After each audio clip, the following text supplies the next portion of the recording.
कहानी। अब तक कावित्री को जब भी थकान महसूस होती थी तो वह अपने नौकर से तेल मालिश करवा लेती थी और मालिश करवाने के बाद वह बेहोश सो जाती थी। उसके बाद नौकर कावित्री के साथ क्या करता था ये आपको कहानी में पता चलेगा। कहानी को पूरा सुनिएगा। कावित्री के पति को कावित्री से बस एक ही बात की शिकायत रहती थी कि जब वह रात को घर आता था तो कावित्री पहले ही नौकर से मालिश करवाकर सो जाती थी।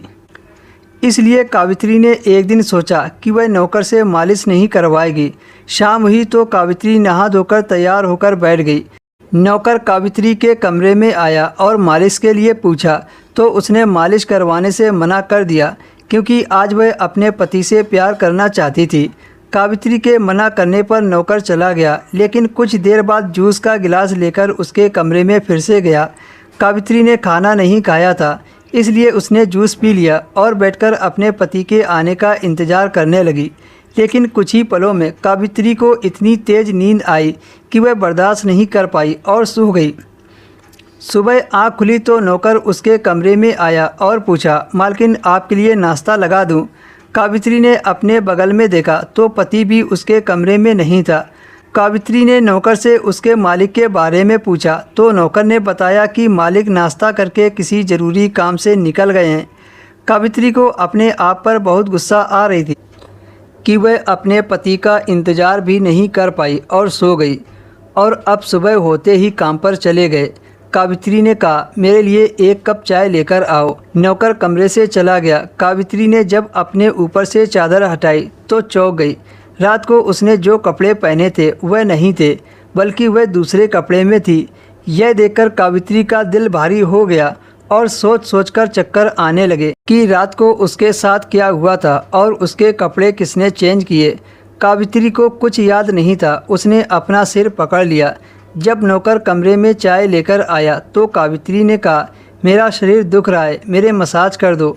नौकर तुरंत कावित्री के बदन को दबाने लगा। उस दिन कावित्री पूरे दिन बिस्तर पर पड़ी रही। तभी अचानक से उसका पति घर पर किसी काम से आ गया।